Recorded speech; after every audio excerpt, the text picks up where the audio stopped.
పయనించే పడవ రెండవ భాగం. ఒకటవ భాగంలో కృష్ణారావు మెడిసిన్ చేసి కనకదుర్గను వివాహమాడతాడు. ఇక భాస్కరం విజయను పెళ్లి చూపులు చూసి విజయ్తో పెళ్ళి ఫిక్స్ అయ్యేలోగా అతనికి రాజ్యలక్ష్మి అనే అమ్మాయితో పరిచయం ఉందని తెలిసి విజయ వాళ్ళ తండ్రి నిరాకరిస్తాడు. విజయ్ను వచ్చేయమని తను రిజిస్టర్ మ్యారేజ్ చేసుకుంటానని భాస్కరం చెప్పినా విజయ ధైర్యం చెయ్యదు.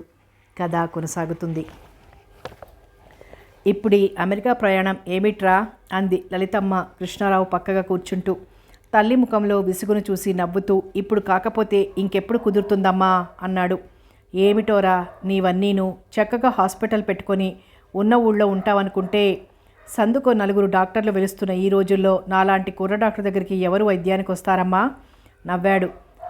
రాకపోతే పోనీ దానిమీదే బ్రతకాలన్న బాధేం లేదుగా. ఇన్నాళ్ళు చదివి నామకార్థం బోర్డు కట్టి కూర్చోమన్నావా? అయినా నాకున్న అనుభవం ఎంత చెప్పు. కాస్త 4 దేశాలు చూసి పెద్దవాళ్ళ దగ్గర పనిచేస్తే సర్ది చెప్పబోయాడు. దిగులుగా నిట్టూర్చింది. 4 ఏళ్ళంటే ఎంతసేపులో జరుగుతాయి చెప్పు. అందరూ 3 ఏళ్ళు 4 ఏళ్ళు అంటూ వెళ్ళిన వారే. అక్కడేం అయస్కాంతం ఉందో కానీ అమెరికా వెళ్ళేవాళ్లే కానీ తిరిగి వచ్చేవాళ్ళు కనిపించడం లేదు. అదా నీ భయం? నా విషయంలో నీకు భయం అక్కర్లేదు. నేను ఉండాలనుకున్న వాళ్ళు ఉండనివ్వరు. 4 ఏళ్ళు అవగానే దేశం నుండి తోలేస్తారు నవ్వుతూనే అన్నాడు. సరే నువ్వెళ్ళు, మీ ఆవిడను ఇక్కడే ఉంచుకుంటాను. దానికోసమైనా త్వరగా తిరిగొస్తావేమో చిరునవ్వుతో అంది కొడుకు మొహంలోకి చూస్తూ. పక్కున నవ్వాడు కృష్ణ. బెరుగ్గా చూసింది దుర్గా. మా ఆవిడ కోసం తిరిగి రాదలుచుకుంటే నీకోసము తిరిగొస్తా అని నవ్వి మేడ మీదకి వెళ్ళాడు. వెనుకగా పైకొచ్చిన దుర్గవంక చూసి నవ్వుతూ 2 చేతులు ఆమె భుజాల మీద వేశాడు. అమ్మ నిన్ను పంపదట. కళ్ళల్లో నీళ్లు గిర్రును తిరిగాయి దుర్గకు. చటుక్కున దగ్గరకు లాక్కుంటూ, నిజమే అనుకున్నావేమిటి కొంపదీసి? మా అమ్మ విషయం నీకు తెలియదు. మనిద్దరం విడిగా 1 నెల ఉండటానికి కూడా ఇష్టపడదు అన్నాడు. భర్త పై దేశాలు వెళ్తున్నాడు అన్న ఆనందం కంటే అతన్ని విడిచి ఉండాలన్న దిగులు ఎక్కువైపోయింది దుర్గకు. రోజులు దగ్గర పడుతున్న కొద్దీ మనసంతా బరువెక్కిపోసాగింది. కృష్ణారావు మనసులో ఎలా ఉన్నా పైకి మాత్రం ఏమాత్రం కనిపించనీయకుండానే ఉన్నాడు. అతనికి ఓ వారం 10 రోజుల పాటు హాయిగా హనీమూన్ తిరిగి రావాలనుంది. అదే అన్నాడు దుర్గతో ఆ రాత్రి. దగ్గరగా ఉన్న కృష్ణ ముఖం మీద చిటికెన వేలితో రాస్తూ అంది. మీ అమ్మగారు ఏమైనా అనుకుంటారు. ఇంకా 1 నెల రోజుల్లో వెళ్ళిపోతారు. అందులో ఓ వారం మనం అక్కడ ఇక్కడ తిరిగితే అదే నాకు అనిపిస్తోంది. పోనీయండి, ఇక్కడే ఉందాం. ఇక్కడ మాత్రం స్వేచ్ఛకు తక్కువేముంది. అమెరికాకు వెళ్ళాక అంతా హనీమూనే అంది దుర్గా అంటూ హృదయానికి హత్తుకున్నాడు.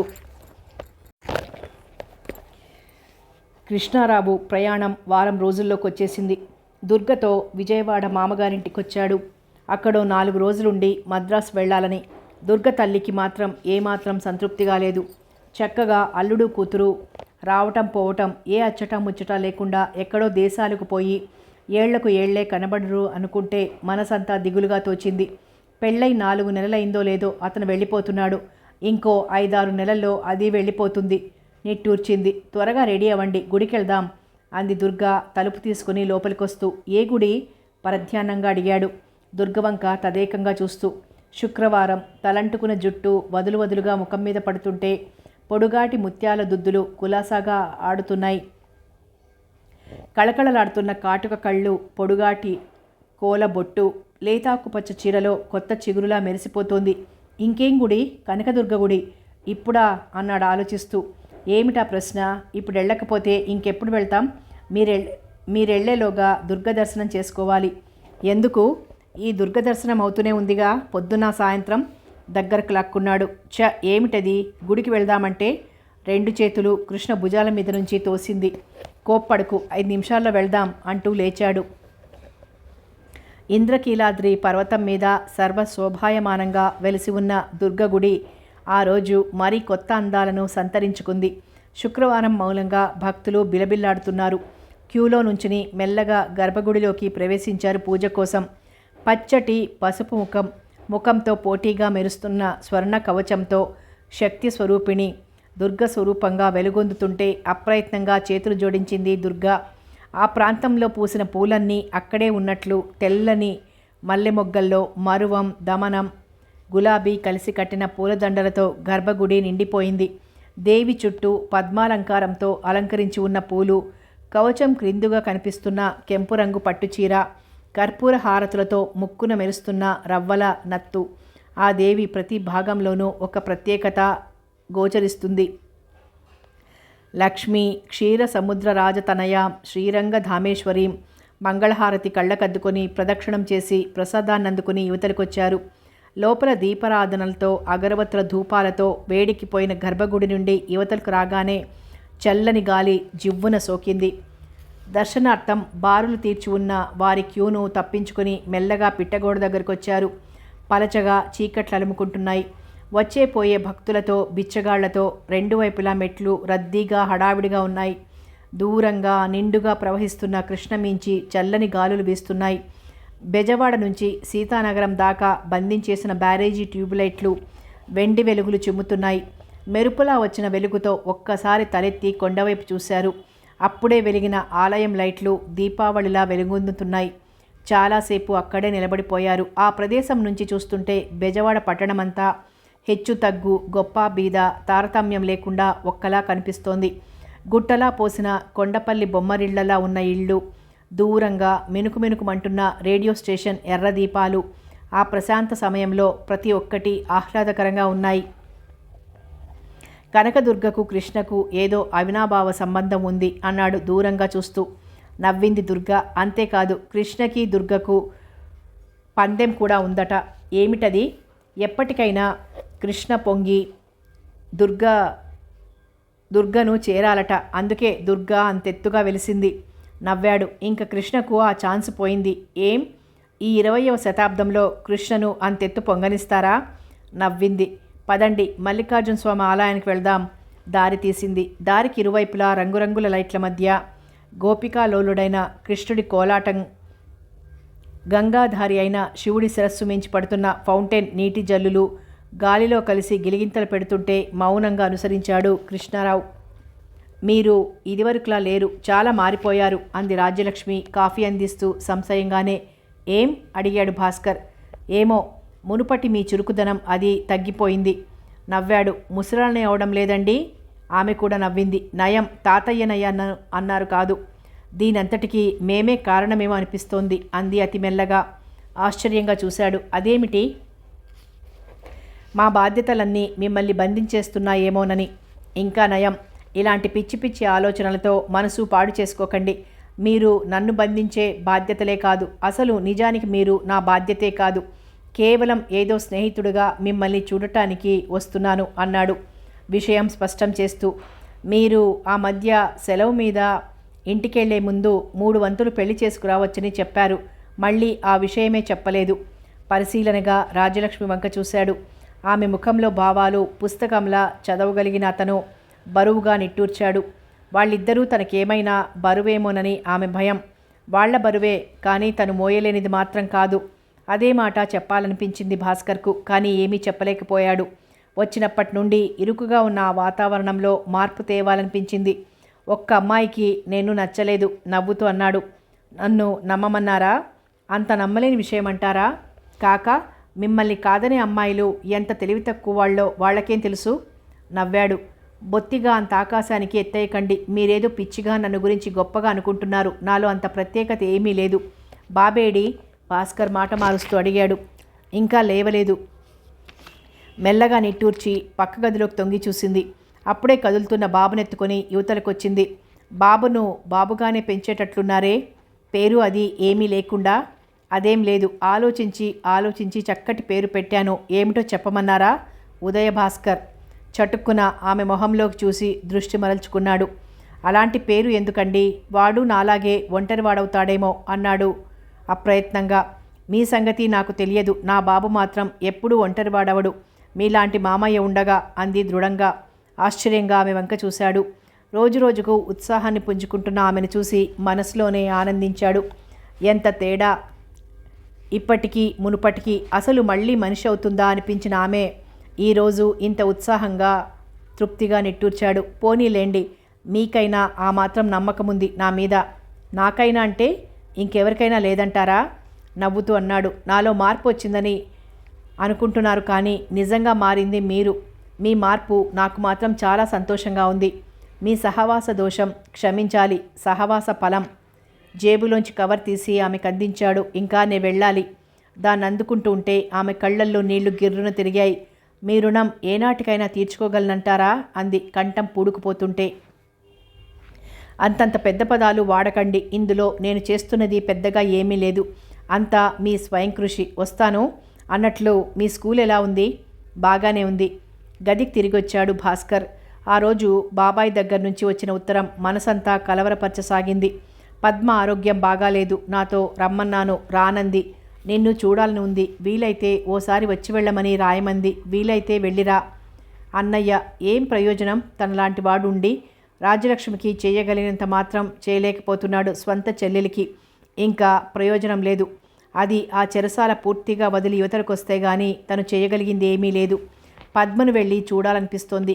ఏమిటో పరాయివాడితో మాట్లాడుతున్నట్లు నఖశిఖ పర్యంతం పరీక్ష చేసే ఆ ఇంటి మనుషులను చూస్తుంటే తనకు చీమలు పాకుతున్నట్లే ఉంటుంది. మాట మాత్రం పలకరించిన బావగారు సుదీర్ఘంగా నిట్టూర్చాడు. సుందర్రామయ్య గారు పోయారట. విజయ పెళ్ళి అయిందో లేదో బాబాయిని అడగాలి. ఎందుకింత క్యూరియాసిటీ తనకి? ఆమెకు తనకు ఏం సంబంధం ఉందని? ఏ సంబంధము లేదు. పోనీ ఏదో అనుబంధం, ఎంత మర్చిపోవాలనుకున్నా తలపుకు వచ్చే అనుబంధం. మధ్యాహ్నం 3 గంటల వేళ న్యూయార్క్ కెనడీ ఎయిర్పోర్ట్లో దిగాడు కృష్ణారావు. తీర్థ ప్రజల్లా మనుష్యులు, దేవలోకంలా పగలో రాత్రో తెలియకుండా వెలుగుతున్న లైట్లు, ఆ భవనాలు, సందడి, అది ఒక్కసారి మనసంతా తగని కంగారుగా అనిపించింది. కొద్ది నిమిషాలు పరిసరాలు పరికరించడంలో మునిగిపోయాడు. తను దిగిన విమానంలోంచి దిగిన ప్రయాణికులంతా అతన్ని దాటి ముందుకు పోతున్నట్లు గమనించి గబగబా 2 అడుగులు వేశాడు. వరుసగా భూగృహంలోంచి పైకొస్తున్నట్లు ఒకదాని వెనకగా ఒకటి పెట్టెలు బయటకొస్తున్నాయి. తన సూట్ కేసు తీసుకుని కస్టమ్స్ క్లియరెన్స్ మొదలైన ఫార్మాలిటీస్ అన్నీ పూర్తి చేసుకుని యువతలకొచ్చాడు. సూట్ కేస్, ఎయిర్ బ్యాగ్ పక్కగా పెట్టి పాస్పోర్టు, టికెట్లు జాగ్రత్తగా బ్రీఫ్ కేసులో ఉంచుకున్నాడు. ఓసారి ఆ చివరి నుంచి ఈ చివరి దాకా పచారులు చేశాడు. డెట్రాయిట్ వెళ్లేందుకు టికెట్ అది సిద్ధంగా ఉన్నా ఒకసారి అమెరికన్ ఎయిర్లైన్స్ టికెట్ కౌంటర్ దగ్గరికి వెళ్ళి 2 రోజుల తర్వాత డెట్రాయిట్ వెళ్లేందుకు మార్పించుకున్నాడు. ఆ 2 రోజులు న్యూయార్క్లో గడిపి వెళ్ళడానికి నిశ్చయించుకున్నాడు. అంతా సందడి సందడిగా ఉంది. లోపల దీపాల వెలుగులోంచి బయట ఎండ వెలవెలబోతున్నట్లు కనిపిస్తోంది. ఎండ ఎర్రగా ఉన్నా ఎక్కడా వెచ్చదనం మాత్రం లేదు. ఎదురుగా పేవ్మెంట్ పక్కగా వరుసగా ఎల్లో క్యాబ్స్, ట్యాక్సీలు ఆగి ఉన్నాయి. ఒక క్యాబ్ దగ్గరకు వెళ్ళి ఎక్కి కూర్చుని YMCA అని చెప్పి జేబులోంచి చిన్న పాకెట్ బుక్ తీసి అడ్రస్ చూపించాడు. ట్యాక్సీ విశాలమైన రోడ్డు మీద జోరుగా పోతోంది. అటు ఇటు 2 పక్కలా పోతున్న పెద్ద పెద్ద కారు రేసింగ్ని గుర్తుకు తెస్తున్నాయి. దూరంగా ఆకాశాన్ని అంటుతున్న స్కై స్క్రాపర్స్ న్యూయార్క్ శోభను వెదజల్లుతున్నాయి. ఎయిర్ పొల్యూషన్తో మబ్బులు కమ్మినట్లున్న ఆకాశం మసకమసగ్గా ఉంది. 24 గంటల్లో కొత్త ప్రపంచంలో అడుగుపెట్టిన కృష్ణారావుకు ఇరువైపులా చూసేందుకు 2 కళ్ళు చాలనట్టుగా ఉంది. ఎటు చూసినా ఒకటే హడావిడి, ఒకటే కార్లు. కానీ ఆశ్చర్యం, మోటారు శబ్దం తప్ప ఒక్క కారు హార్న్ అయినా వినిపించడం లేదు. మెత్తగా పోతున్న ట్యాక్సీలో మెల్లగా నిద్ర ఆవరించేస్తోంది. ఒకసారి చేతి వాచి వంక చూసుకున్నాడు ఆవలిస్తూ. ఇండియాలో తెల్లవారుతుంది కాబోలు అనుకున్నాడు. ట్యాక్సీకి డబ్బిచ్చి YMCAలోకి నడిచాడు సూట్ కేసు తీసుకుని. డెస్క్ దగ్గర మాట్లాడి లిఫ్ట్ దగ్గరికి వెళ్ళాడు. అప్పుడే పైనుంచి దిగిన భారతీయులు పలకరింపుగా చిరునవ్వు నవ్వారు. క్షేమంగా చేరినట్లు ఇంటికి కేబుల్ ఇచ్చి అలసటగా మంచం మీద వాలాడు కృష్ణారావు. డియర్ దుర్గా, ఇక్కడికి నేను క్షేమంగా చేరాను. నేను ఇచ్చిన కేబుల్ అందే ఉంటుంది. 2 రోజులు న్యూయార్క్లో గడిపి నిన్ననే ఇక్కడికి వచ్చాను. మా స్నేహితుడు తమ్ముడు ఇక్కడే ఉండేది. అతను రిసీవ్ చేసుకోవడానికి వచ్చాడు. ఈవేళ అతనింట్లోనే భోజనం. రేపు డ్యూటీలో చేరాలి. ఈవేళ ఊరికే కాసేపు హాస్పిటల్ వైపుకి వెళ్ళొచ్చాను. ఇది చాలా పెద్ద హాస్పిటల్. ఈ చుట్టుపక్కల ఇదే పెద్దదట. ప్యారిస్, లండన్, న్యూయార్క్ అన్నీ తిరుగుతూ ఉంటే పక్కన నువ్వు కూడా ఉంటే బాగుండేదనిపించింది. అప్పుడే నిన్ను చూసి వారం రోజులు దాటింది. I miss you. ఇవాళంతా బాగా టైర్డ్గా ఉంది. మళ్ళీ వచ్చే వారం రాస్తాను. జవాబు రాయి. లవ్, కృష్ణ. డియర్ దుర్గా, నీ ఉత్తరం అందింది. కోపం కూడా వచ్చింది. మరీ అంత క్లుప్తంగా అంత చిన్న ఉత్తరం రాస్తావేం? పైగా రాసేందుకు సంగతులు ఏమీ కనిపించలేదంటావు. సంగతులు లేకపోయినా తీరికుందిగా, ఏదో ఒక ట్రై. బెజవాడలో గంటలకు గంటలు కబుర్లు చెప్పుకునేందుకు సంగతులు ఎక్కడి నుంచి వచ్చాయంటావు? హాస్పిటల్లో వర్క్ చాలా ఎక్కువగా ఉంది. పోయిన వారంలో ఇక్కడ చేసినంత పని ఇండియాలో 3 నెలల్లో చేసి ఉండనేమో. ఇక్కడ డాక్టర్లు మొదట్లో చాలా కష్టపడాలి. ఈ చుట్టుపక్కల ఆంధ్రులంతా పిక్నిక్ వెళ్తూ నన్ను ఆహ్వానించారు. వెళ్ళాను. ఆ రోజంతా చాలా సరదాగా గడిచిపోయింది. మెట్రోపాలిటన్ బీచ్ అని ఇక్కడికి 30 మైళ్ళ దూరంలో ఉంది. అక్కడికి వెళ్ళాం. ఆ బీచ్లో ఎక్కడా ఇసుక వేస్తే రాలనంతగా జనం వచ్చారు. పుష్కరాలకు కూడా మీ కృష్ణానదికి అంతమంది రారేమో. ఈ ఎండాకాలం కాస్త వెళ్ళిపోతుందేమోనని వీళ్ల భయం. ఎండ తెల్లగా మెరుస్తూ ఉంటుంది, కానీ వేడి ఎక్కువ ఉండదు. తెల్లగా వెండిలా మెరుస్తున్న ఇసుకలో తువ్వాళ్లు పరుచుకొని ట్యానింగ్ కోసం ఆడామగా తేడా లేకుండా దొర్లుతూ ఉంటే కాస్త జలసి అనిపించింది. ఆ స్వేచ్ఛ మనకు లేదు కదా అని. ఉడుక్కోకు. పబ్లిక్గా కాకపోయినా ప్రైవేట్గా ఎంజాయ్ చేద్దామన్నా నువ్వు దగ్గరగా లేవు. ఇక్కడ ఇండియన్స్ చాలామంది, దాదాపు 200-300 ఉన్నారు. ఆంధ్రులు ఓ 10-15 కుటుంబాల వారు ఉన్నారు. అన్నట్లు ఇండియన్ అసోసియేషన్ వాళ్ళు నెల నెల హిందీ సినిమాలు తెప్పిస్తూ ఉంటారు. నీ చిన్నప్పటివి. ఇంకేం రాయను? చాలా పెద్ద ఉత్తరం రాశాను. జవాబు కోసం ఎదురు చూస్తూ ఉంటాను. నీ కృష్ణ. హనీ. ప్రతి మొగుడు పెళ్ళాన్ని హనీ అని, స్వీట్ హార్ట్ అని పిలుచుకుంటూ ఉంటాడు. నీ ఉత్తరం అందింది. చాలా బాగుంది. అంత ముగ్ధ అమాయకురాలిలా ఉండే నీలో ఇంత చిలిపితనం ఎక్కడుందో తెలియలేదు. ఆ ఉత్తరం ఎన్నిసార్లు చదువుకున్నానో. ఈ మధ్య మరీ ఒంటరితనం అనిపిస్తోంది. నిన్ను చూసి నెలలు దాటిపోయింది. డాక్టర్ స్టూవర్డ్ అనే అతనితో బాగా పరిచయమైంది. అతను కూడా నేను పనిచేసే చోటే ఇంటర్న్. ఈ హాస్పిటల్లో నర్సునే క్రిందటి సంవత్సరం పెళ్లి చేసుకున్నాడు. వాళ్లకో గుండులాంటి అబ్బాయి ఉన్నాడు. వాడిని చూస్తే నువ్వు క్షణం వదిలిపెట్టావు. నిన్న నా డిపార్ట్మెంట్కి వచ్చారు. నా టేబుల్ మీద నీ ఫోటో చూశాడు. నువ్వు చాలా బాగున్నావుట. ఎప్పుడొస్తుంది అని అడిగాడు. ఇంకో 3-4 నెలల్లో అన్నాను. ఆశ్చర్యంతో నోరావలించాడు. యూ మస్ట్ బీ జోకింగ్ అన్నాడు. ఎట్లా ఉన్నావు ఇన్ని నెలలు ఆవిడ లేకుండా? మ్యాక్సిమం 1 నెల. ఆ తరువాత విడిచి ఉండటం ఇంపాసిబుల్ అన్నాడు. అసంభవం కాదు కానీ బాధాకరం అన్నాను. నవ్వాడు. వీళ్లకు పెళ్ళయ్యాక భార్యాభర్తలు విడిచి ఉండటం, తల్లిదండ్రుల దగ్గర ఉండటం అనేవి ఎక్కడో అసంభవమైన విషయాలుగా అనుకుంటారు. వీళ్ళు అనుకోవడానికేం కానీ నాకు అలాగే ఉంది. ఇంకా ఎక్కువ కాలం నిన్ను విడిచిపెట్టి ఉండాలని లేదు. పాస్పోర్టుకు అప్లై చేశావా? ఇక్కడ మెల్లిగా చలి అనిపిస్తోంది. ఋతువుల పేర్లు చిన్నప్పుడు బట్టి పట్టడమే కానీ ప్రత్యక్షంగా చూడాలంటే ఇక్కడే. ఆటం వచ్చింది. అంతవరకు పచ్చగా మెరిసిపోతున్న ఆకులన్నీ ఎప్పుడు రంగులు మార్చుకున్నాయో గమనించనే లేదు. ఎరుపు, పసుపు, గోధుమ, బంగారం రంగురంగుల వన్నెలలో ఊగుతున్నాయి. ఆకో పువ్వో చెప్పడం కష్టమనిపించేంత అందంగా అన్ని రంగుల్లో ఉన్నాయి. వచ్చే సంవత్సరం ప్రతి ఒక్కటి ఇద్దరం కలిసి చూస్తామనుకుంటే చాలా తృప్తిగా ఉంది. ఇంకేం రాయను? ఇంత మటుకు ఇంత పెద్ద ఉత్తరాలా ఎవ్వరికీ రాయలేదు. క్షేమంగా ఉన్నట్లు మీ అమ్మకు, డబ్బు పంపమని మా నాన్నకు తప్ప. మరి నీ సాంగత్యంలో మహిమో ఏమో. నేను చూసినవన్నీ నీకు రాస్తే గానీ తోచడం లేదు. జవాబు రాయి. లవ్, కృష్ణ. డియర్ దుర్గా ఉత్తరం అందింది. ఫోటోలో చాలా బాగున్నావు. అది నా చేతులలో ఎంతసేపు ఉందో టైం చూడలేదు. ఫోటో బదులు నువ్వుంటే ఇంకా బాగుండేదనిపించింది.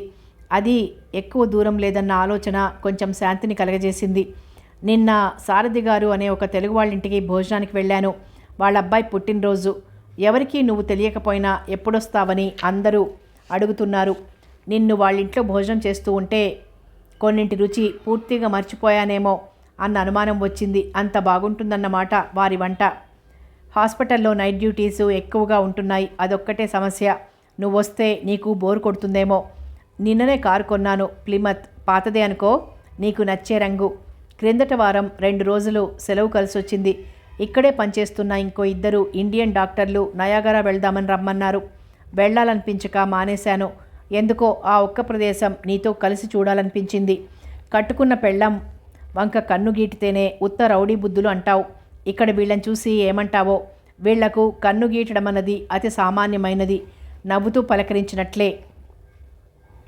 ఏమిటో క్రమబద్ధంగా సాగిపోతున్న దిన కార్యక్రమాలలో నీ ఉత్తరం కోసం ఎదురు చూడటం, రాయటం ఒక ముఖ్య భాగంగా తయారయ్యాయి. పాస్పోర్ట్ వచ్చిందా? నిన్ను పంపకుండా ఉంచేసుకుంటాను అన్న మా అమ్మ తొందర పెడుతోంది. దుర్గను ఎప్పుడు తీసుకువెళ్తావని. నువ్వక్కడ, అది ఇక్కడ. ఎందుకు? ఎంత దూరాన ఉన్నా ఇద్దరూ కలిసి ఉన్నారంటే అదో తృప్తి అని. చూసావా, ఆ రోజు భయపడ్డావు. నిన్ను గురించి ఎక్కువగా కలలు వస్తున్నాయి. నేను నా ఆరోగ్యం బాగానే ఉన్నాయి. నిజం చెప్పాలంటే లావెక్కిపోతున్నాను. ఇక్కడి వాతావరణానికి, భోజనానికి నా వంట విసుగు పుట్టి పూర్తిగా రెస్టారెంట్ని ఆశ్రయించాను. వెంటనే జవాబు రాయి. With love, Krishna. My dear Durga, నీ ఉత్తరం చాలా ఆలస్యంగా అందింది. స్ట్రైక్ మూలంగానేమో. క్రిందటి వారమంతా ఎదురు చూసి విసుగొచ్చి నేనే మళ్ళీ రాశాను. అందే ఉంటుంది. ఇక్కడ చలి విపరీతంగా ఉంటుంది. 8 అంగుళాల స్నో పడింది. కిటికీలోంచి క్రిందకు చూస్తుంటే వెన్నెలలో పిండి ఆరబోసినట్లు చాలా అందంగా కనిపిస్తోంది. క్రింద మంచు తెల్లదనంతో వెలవెలబోతున్న చంద్రుడు, మోడైన చెట్ల కొమ్మల మీద తెల్ల పొర కమ్మేసిన స్నో వింతగా కనిపిస్తూ ఉంటాయి. చూసేందుకు ఆనందం కలుగజేసే స్నోలో నడవాలంటే మాత్రం తగని విసుగు పుడుతుంది. నిన్న క్రిస్మస్. డాక్టర్ డగ్లస్ అని ఇక్కడ హాస్పిటల్లో సర్జన్, ఆయన ఇంటికి భోజనానికి వెళ్ళాను. వాళ్ళ కుటుంబంతో బాగా పరిచయమైంది. వాళ్ళ అమ్మాయి సూజన్ బిఎస్ చదువుతోంది. ఇక్కడ అమెరికన్ ఆడపిల్లల్లో మెడిసిన్ చదివేవాళ్ళు చాలా తక్కువ. పై దేశస్తులను తీసేస్తే మా హాస్పిటల్ అంతటికి 2-3 ఉన్నారు. అన్నట్లు సూజన్కు ఓ పట్టుచీర కావాలట, తీసుకురా. ఇక్కడ క్రిస్మస్ బాగా జరుపుతారు.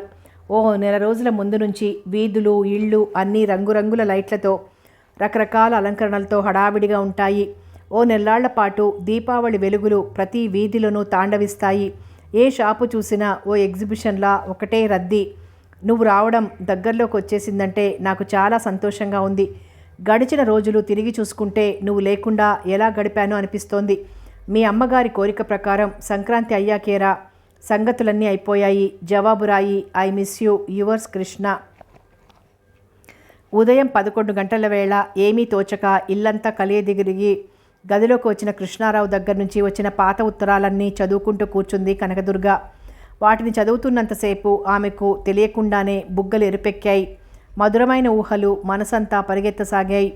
రకరకాల ఆలోచనలు లతల్లా అల్లుకుపోయాయి. ఎన్నిసార్లు చదువుకున్నా మళ్ళీ చదువుకోవాలని అనిపిస్తాయి ఆ ఉత్తరాలు. భోజనం చేసి కాసేపు పడుకొని లేచి తీరిగ్గా కృష్ణారావుకు ఉత్తరం రాయడానికి ఉపక్రమించింది. డియర్ కృష్ణ, నే లేచినది మొదలు చేసిన పనేమిటో తెలుసా? ఇన్ని నెలల నుంచి మీ దగ్గర నుంచి వచ్చిన ఉత్తరాలన్నీ పునరావృతం చేస్తూ కూర్చున్నాను. పరీక్షకెళ్లే బుద్ధిమంతురాలు పాత పాఠాలు తిరిగేసినట్లు. పాతవేం కర్మ అన్నట్లు ఫ్రెష్గా మీ ఉత్తరం ఈవేళే అందింది. మీరు రాసినట్లు నా డిగ్రీ అవి నాతో తెచ్చుకుంటాను. నాకు కూడా పైకి చదవాలనే ఉంది. మీది అదే కోరిక అయితే ఇంకా ఆలోచన ఆలస్యం దేనికి? సంక్రాంతి బాగా జరిగింది. ఆ 3 రోజులు మా అమ్మ మిమ్మల్ని ఎన్నిసార్లు తలుచుకుందో. పెళ్ళైన మొదటి సంక్రాంతికి అల్లుడు రాకపోతే పండగలాగే లేదట. ఈ అల్లుడు గారేమో అమెరికా వెళ్ళి కూర్చున్నారు. మరి వచ్చే వారం ఆఖరికి మద్రాస్ వెళ్తున్నాను వీసా కోసం. వీసాకు మీరు పంపిన కాగితాలు అందాయి. నాకు అక్కడికి త్వరగా వచ్చేయాలనే ఉంది. నిజం చెప్పాలంటే అంతా అయోమయంగా ఉంది. వస్తున్నందుకు సంతోషమో, వీళ్ళందరినీ వదిలేయాల్సి వస్తున్నందుకు విచారమో ఏమిటో నాకే అర్థం కావడం లేదు. మద్రాస్ నుంచి రాగానే మీ ఊరు, సారీ మన ఊరు వెళ్తున్నాను. ఓ వారం ఉండి రావడానికి. తిరిగి వచ్చాక మీకు మళ్ళీ రాస్తాను. అంతవరకు గుడ్ బై, మీ దుర్గా. ఇంకొస్తాను. మీకు ఎప్పుడు ఏ అవసరం వచ్చినా నిస్సంకోచంగా నాకు రాయండి. మీకు రాయక ఇంకెవరికి రాస్తాను? మీరు సెటిల్ అయ్యాక అడ్రస్ రాయండి. తప్పకుండాను. వెళ్లేందుకు సిద్ధమయ్యాడు భాస్కర్రావు గారు. వెనక్కి తిరిగి చూశాడు. ఖాళీగా ఉన్న కుర్చీ వెనకగా నించుని ఉన్న రాజ్యలక్ష్మి 2 చేతులు జోడించింది. ఆమె కళ్ళల్లో నీళ్లు గిర్రును తిరిగాయి. వెళ్ళబోతున్న వాడల్లా తిరిగి వెనక్కొచ్చాడు. చూడండి, మీతో పరిచయం ఏర్పరచుకున్న నాడు తొలిసారిగా మీలో మా పద్మను చూశాను. ఈ రోజు వరకు అదే ఉద్దేశంతో మీకు సహాయంగా ఉన్నాను. అంతకంటే నేనేదో ఉదాత్తమైన పని చేస్తున్నానని చేయలేదు. ఒకచోట సహాయపడలేకపోయినా మరొక చోటైనా ఉపయోగపడుతున్నాను అన్న తృప్తి నాకుంది అన్నాడు. అన్నట్టు పద్మ ఎలా ఉన్నారు? మీకు చెప్పనే లేదు కదూ. నిన్ననే ఉత్తరం వచ్చింది. దాని ఆరోగ్యం ఏమీ బాగాలేదుట. తీసుకువెళ్ళి వైద్యం చేయించమని రాశారు. ఏమిటో దాని జీవితం అంతా ఓ బొమ్మలాటలా అయింది. నిట్టూర్చాడు. ఏం చేద్దామనుకుంటున్నారు? అడిగింది కొంతసేపటికి. నేనా? ఏముంది చేయడానికి? ఎన్నాళ్ల క్రితమో చేయవలసిన పని. వాళ్లతో పూర్తిగా తెగతెంపులు చేస్తే గానీ చేయగలిగింది ఏమీ లేదు. ఏమిటో ఎవరి సమస్యలు చూసినా మతిపోతోంది. నిట్టూర్చింది. మీ ద్వారా వినే సంగతుల మూలంగా ఆవిడ నాకు ఆప్తురాలైంది. ఇంత మటుకు చూడకపోయినా అది ఇష్టపడితే నాతో మద్రాసులో ఉంచుకుందామనుంది. మీరు అక్కడకు రండి. మీకు ట్రాన్స్ఫర్ అవ్వకుండా ఉండి ఉంటే బాగుండేది. కనీసం నేను ఏ విధంగానైనా కంపెనీ ఇచ్చి ఉండేదాన్ని. ఆమె ముఖంలోకి పరీక్షగా చూశాడు. దేనికో బాధపడుతోంది. అది స్పష్టంగా తెలుస్తూనే ఉంది. కానీ ఎందుకో అర్థం కావడం లేదు భాస్కర్కి. వెళ్దామనుకున్నవాడు తిరిగి కూర్చున్నాడు. భాస్కర్రావు గారు, ఇన్నాళ్లుగా మీతో పరిచయం, మీకో సలహా ఇవ్వాలనిపిస్తోంది. ఏమిటది? త్వరగా నచ్చిన అమ్మాయిని చూసి పెళ్లి చేసుకోండి. నవ్వాడు. నేను తమాషాకు చెప్పడం లేదు. మాలాంటి వాళ్ల సమస్యలతో మీరెంతకాలం ఒంటరిగా గడుపుతారు? సంభాషణ మరీ దూరంగా సీరియస్గా పోవడం ఇష్టం లేదు భాస్కర్కి. మధ్యలోనే అన్నాడు, అమ్మాయిని వెతికి పెట్టండి, చేసుకుంటాను అన్నాడు నవ్వుతూ. మీరు పెళ్లి చేసుకుంటానంటే అమ్మాయినిచ్చేవారే లేరంటారా నే వెతికి పెట్టడానికి? లేకేం, చేసుకుంటాను అన్న అమ్మాయిని ఇచ్చేందుకు వెనక్కి తగ్గేవారున్నారు. ఆశ్చర్యంగా చూసింది. అదన్నమాట కారణం. మనసులో ఎవరినో ఉంచుకునే ఈ ఆలస్యం అంతా అనుకుంది. ఇంకా వెళ్ళాలి, బాగా ఆలస్యమైంది, ఇంకా చాలా సర్దుకోవాలి. లేచాడు భాస్కర్. రూమ్కి వచ్చి పొద్దున సర్దగా మిగిలినవి సర్దడం ప్రారంభించాడు. చాలా భాగం సరాసరి మద్రాస్ పంపడానికి నిర్ణయించుకున్నాడు. ముఖ్యమైనవి మాత్రం తనతో ఉంచుకొని వీలైతే పద్మను తనతో తీసుకువచ్చేయాలి. ఏమిటో ఈ అనారోగ్యం, ఇంత చిన్న వయసులో ఫిట్స్ రావడం ఏమిటి? తనతో వచ్చేస్తే ముందో వారం 10 రోజులు బాబాయ్ దగ్గర ఉంచాలి. మద్రాసులో తను సెటిల్ అయ్యాక తనతో తీసుకొచ్చేస్తే ఎవరైనా పెద్ద డాక్టర్కి చూపించి. ఎన్నిసార్లు తను చెప్పబోయినా వినిపించుకుంది కాదు. పరిస్థితులు మారకపోతాయా అని దాని ఆశ. చివరికి ఆరోగ్యం క్షీణించే వరకు సహించింది. కానీ తనతో ఉండిపోమ్మంటే ఇష్టపడుతుందా?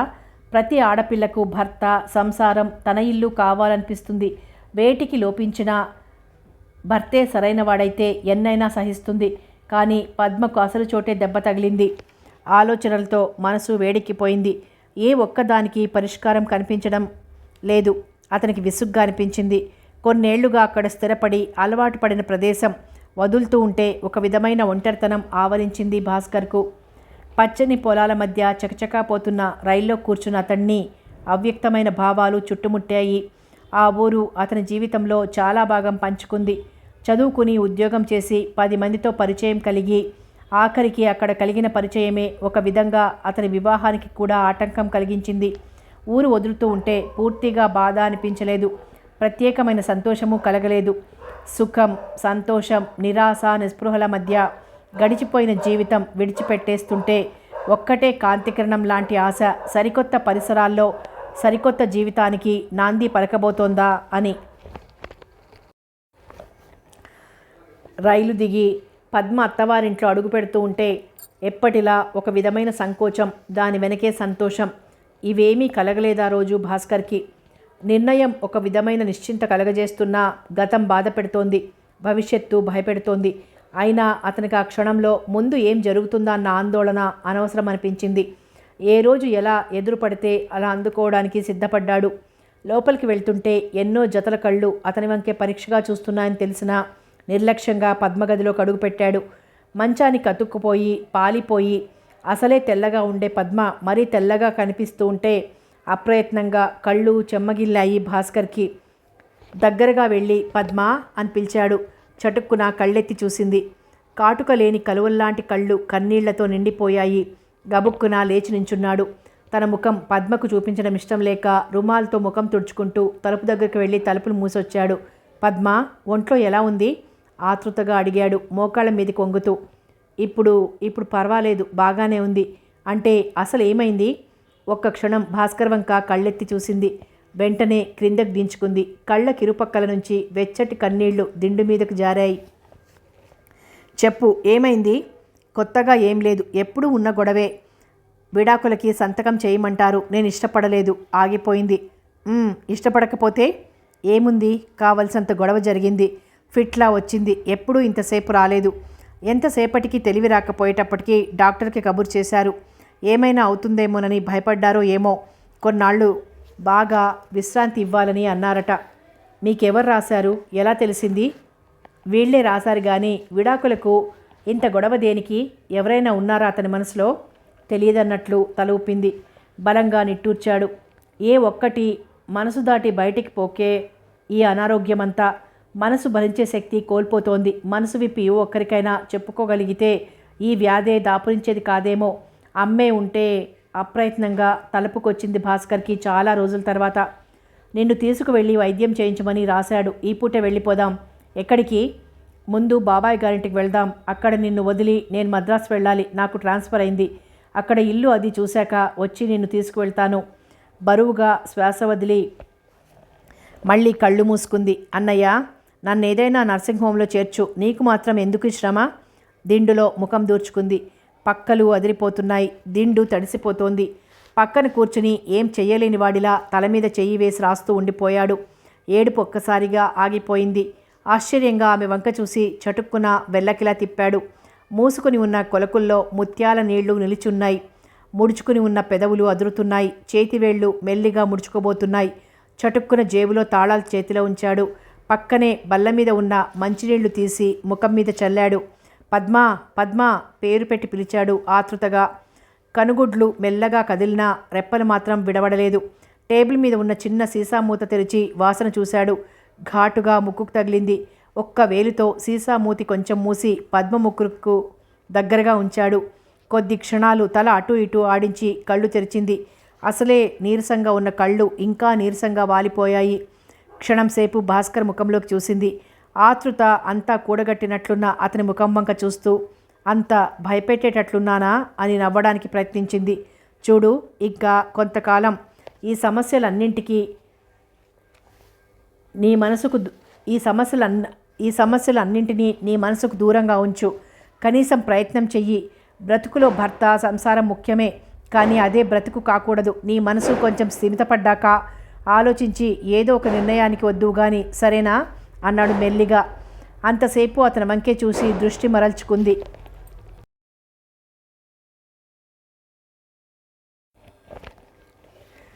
చప్పుడు చెయ్యాలంటే 2 చేతులు కావాలి. సంసారం చెయ్యాలన్నా 2 మనసులు కలవాలి. నీ ప్రయత్నం నువ్వు చేశావు. ఫలితానికి నువ్వు బాధ్యురాలివి అనుకోకు. ఇన్నాళ్ళు నరకం అనుభవించావు. ఈ ఇంటిని వదిలి రావడానికి నీకెందుకింత సందేహం? నేను బయటకెళ్ళొస్తాను. రుమాల్తో కళ్ళు తుడిచాడు. లేవగలవా? లేచి ముఖం కడుక్కొని చీర మార్చుకో, వెళ్ళిపోదాం. ఇప్పుడా? ఇప్పుడు కాక ఇంకా ఏముంది ఇక్కడే పాకులాడటానికి? అది కాదు, ఏదో అనబోయి ఊరుకుంది. బయటికి చెప్పకపోయినా గ్రహించాడు. భర్త వచ్చాక వెళ్ళాలని కాబోలు. సుదీర్ఘంగా నిట్టూర్చాడు. ఎలా కలుగుతాయి ఈ అనుబంధాలు? వైవాహిక జీవితంలో అడుగుపెట్టిన రోజు నుండి ఈ రోజు వరకు గుర్తుపెట్టుకోదగ్గ ఒక్క మధుర స్మృతి లేదు. అయినా ఇంకా ఎందుకు ఈ తాపత్రయం నీకు? నీ ప్రయత్నంలో లోపం లేదు. కళ్ళకెదురుగా ఉన్న మాణిక్యాలను కాలదనుకునే గుడ్డివాళ్లకు వెలుగు చూపాలనుకోవడం వెర్రితనం. రెడీ అవ్వు. తలుపు తీసుకొని సరాసరి బయటికి వెళ్ళాడు. తలుపు వెనుక ఏం జరిగిందో అన్న బాధ అందరి ముఖాలలో ప్రస్ఫుటంగా కనిపించింది. నీరసంగా లేచి ముఖం కడుక్కొని చీర మార్చుకొని వచ్చింది. వీధిలో టాక్సీ ఆపి లోపలికి వచ్చేసరికి సాయంత్రం దాకా రాడన్న పెద్ద మనిషి ఎప్పుడొచ్చాడో వరండాలో పచారులు చేస్తున్నాడు పద్మ భర్త మోహన్ రావు. ఒక్క క్షణం అతన్ని చూసి ఆగిపోయి సరాసరి పద్మ పడుకున్న గదిలోకి వెళ్ళాడు. మంచం పట్టి మీద కూర్చుని గోడకు తల ఆనించి శూన్యంగా చూస్తుంది. క్షణం పాటు బావగారితో మాట్లాడాలా వద్దా అని ఆలోచించాడు. మనసంతా ఒక రకమైన ఏహ్యభావంతో నిండిపోయింది. అంతలోనే కోపంతో ముఖమంతా కందిపోయింది. అతని ఆలోచన తీరకుండానే మోహన్ రావు తలుపు తోసుకుని లోపలికొచ్చాడు. నీతో ఓసారి మాట్లాడాలి. అతని ముఖంలోకి పరీక్షగా చూశాడు. చెల్లెలి ముఖంలో భావాలు చదవాలని వ్యర్థ ప్రయత్నం చేశాడు. మౌనంగా మోహన్ రావుని అనుసరించాడు పక్క గదిలోకి. నాకు విడాకులు కావాలి. పట్టి అప్పగిస్తున్నట్లే అడిగాడు మోహన్ రావు. అడగవలసింది నన్ను కాదు, మీ చెల్లెలు ఇవ్వడానికి ఇష్టపడటం లేదు. అయితే నన్నేం చేయమంటావు? ఒప్పించు. తలెత్తి సూటిగా చూశాడు. కిటికీలోంచి బయటికి చూస్తూ మొహం చాటు చేసుకుంటున్న బావగారిని చూస్తే అతని కొళ్ళు మండిపోతోంది. బయటకి అమిత సాత్వికుడిలా కనిపించే అతని ఆంతర్యాన్ని తలుచుకుంటుంటే కంపరమెత్తుతోంది. ఇతనికి చదువులోనే కానీ తెలివితేటలు లోకజ్ఞానంలో లేవు. మనిషిలో చేవ లేదు, తెగింపు లేదు. ఇదంతా వెనక ఉండి అత్తామామ చేయిస్తురని తెలుసుకుంటుంటే కోపం ఒళ్ళు తెలియకుండా వస్తోంది. వాళ్ళ ఆధిక్యం ఏమాత్రం లేదని చెప్పాలనిపించింది భాస్కర్కి. అంతవరకు చెల్లెలి భవిష్యత్తును గురించి చేస్తున్న ఆలోచనలన్నీ వెనక్కి నెట్టాడు. నేనేం ఒప్పించను? ఒకవేళ అది ఇవ్వడానికి ఇష్టపడ్డా నేనివ్వనివ్వను. బాణంలా వచ్చింది సమాధానం. చటుక్కున వెనక్కి తిరిగాడు మోహన్ రావు. మొహమంతా కందిపోయింది. విడాకులకు అంగీకరించినా లేకపోయినా తిరిగి ఇక్కడికి రావడం అన్నది మాత్రం జరగని పని. థ్యాంక్స్. త్వరగా గ్రహించారు నా మనసులో మాట. మీరు దాని కాళ్ల మీద పడ్డా కోర్టుకెక్కినా తిరిగి ఈ గడప తొక్కనివ్వను. ఆశ్చర్యంగా చూశాడు మోహన్ రావు. మరి విడాకులకు అభ్యంతరం దేనికి? అదే అర్థం కాలేదు అతనికి. మనసంతా రోషంతో నిండిపోయింది. తను అనవలసిన మాటలన్నీ అతను అనేస్తున్నందుకు.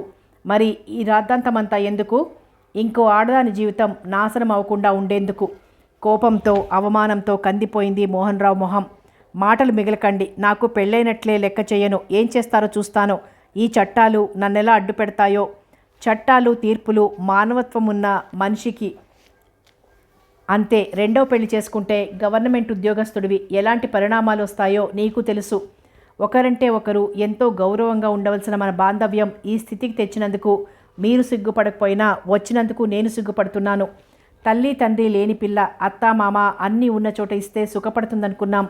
ఆంధ్ర రాష్ట్రమంతా వెతికి చివరికి పొందగలిగింది మిమ్మల్ని. మానసికంగా శారీరకంగా దాన్ని నాశనం చేశారు.